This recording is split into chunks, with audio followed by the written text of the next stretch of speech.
எப்படி நீ ஒரு நோக்கமா தான் தெரியல நீ. இல்லங்க, குடிப்பதற்கு பால், பசும்பால் குடிப்பார்கள். பெரிய மனுஷன் முகரையப்பார். இது தப்பா என்ன பேசுறேன்? சொம்புல கொடுப்பார்கள், வெங்கல சொம்பில் கொடுப்பார்கள். எனக்கு கொஞ்சம் பெருசா கொடுத்தாங்க பத்தம். ஆமா, உனக்குள்ள ஸ்டார் போட்டு உறிஞ்சினாதான் பிடிக்கும். போய் விட்டாருமா அமைச்சரே? எனக்கு தெரியவில்லை. ஆமா, நான் பிறந்ததிலிருந்து எனக்கு தம்பி சகோதரர் என்று யாருமே கிடைக்காது. இருந்தாலும் இது சூழ்ச்சமாக வந்திருக்கிறார். என்ன காரணத்துக்காக வந்திருக்குன்னு கேட்டால் மன்னா.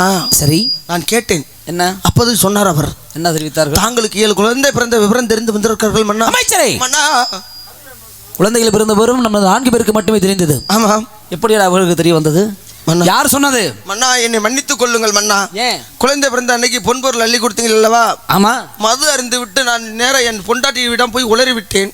சரி, என் பொண்டாட்டி தண்ணி அடிக்க போறேன்னு சொல்லிட்டு தண்ணி அடிப்பாளா? ஒரு வீர ஒழுங்குமுக்காக குடிப்பாங்கிற. அப்ப குடியார குடும்பம் தண்ணி அடி